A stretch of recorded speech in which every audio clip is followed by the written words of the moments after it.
कोल्हापुरातील पूर्व भागात माय डिनिम या ठिकाणी होलसेल दर रिटेल मध्ये उपलब्ध।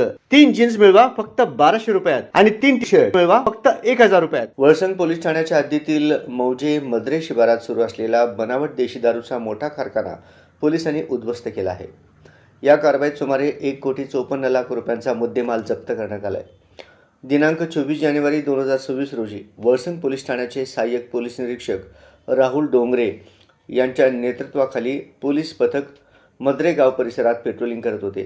यावेळी मद्रे ते आयरवाडी रस्त्यालगत संशयास्पदरित्या उभा असलेला एक आयशर टेम्पो आणि पत्र्याच्या कंपाऊंडमधील गोदाम पोलिसांच्या संशयास कारणीभूत ठरला। पोलिसांनी पंचासमक्ष तपासणी केली असता घटनास्थळी असलेले 3 ते 4 संशयित इसम पळून गेले। गोदामाची झडती घेतली असता तेथे विनापरवाना बनावट देशी दारू तयार करण्याचा मोठा कारखाना आढळून आला। या कारखान्यात स्वयंचलित 4 मशीन्स, 250 लिटर क्षमतेचे 122 बॅरेल रसायन, मोठ्या प्रमाणात रिकाम्या बाटल्या, झाकणांचे बॉक्स तसेच टँगो पंच, रॉकेट, भिंगरी आणि कोकण प्रीमियर नंबर 1 अशा नावाने तयार केलेली बनावट देशी दारू सापडली। या प्रकरणी कारखान्याचा मालक राजू उर्फ राजकुमार चंद्रकांत टिळेकर राहणार मद्रे तालुका दक्षिण सोलापूर याला अटक करण्यात आली आहे। उर्वरित आरोपींचा शोध घेण्यासाठी पोलिसांनी 3 पथके तयार केली असून पुढील तपास सुरू आहे। ही कारवाई पोलीस अधीक्षक अतुल कुलकर्णी, अपर पोलीस अधीक्षक प्रीतम यावलकर आणि उपविभागीय पोलीस अधिकारी विलास यामावर यांच्या मार्गदर्शनाखाली करण्यात आली आहे।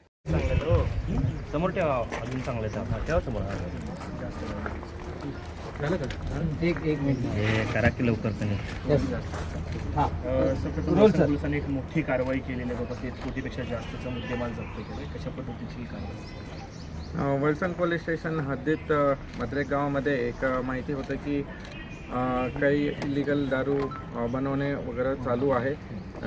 प्रभारी अधिकारी राहुल डोंगरे यांना माहिती भेटले होते। त्या आधारे त्यांनी जाऊन 24/1 तारखेला त्यांनी रात्री जाऊन चेक केल्यानंतर त्यांना संशयित एक ट्रक काढून आले। ते ट्रकमध्ये कसं आहे की वरती वेगळं सामान ठेवलेलं आहे आणि खाली दारूचं बॉटल्स वगैरे होते। त्या अनुषंगाने त्यांना संशयित वाटलं की हे देशी दारू कसं बनवतात। त्यांनी ते चौकशीनुसार तिथं फॉलोअप करून ते मूळ स्पॉटला गेले। ते स्पॉटला पूर्ण एक फॅक्टरीसारखं सेटअप होतं। इथं बघू शकता की काही मशीन्स आहेत, 7-8 मशीन आहे, ते पॅकिंगचं मशीन्स। नंतर ड्रम्समध्ये काही केमिकल्स सापडले। ते केमिकल्स काही कंपनीमध्ये बनवतात, मोनो इथिलीन ग्लायकॉल, नंतर स्वीटनर्स आहे, काही पॉलिमर्स यूज करतात। हे इथून ते केमिकल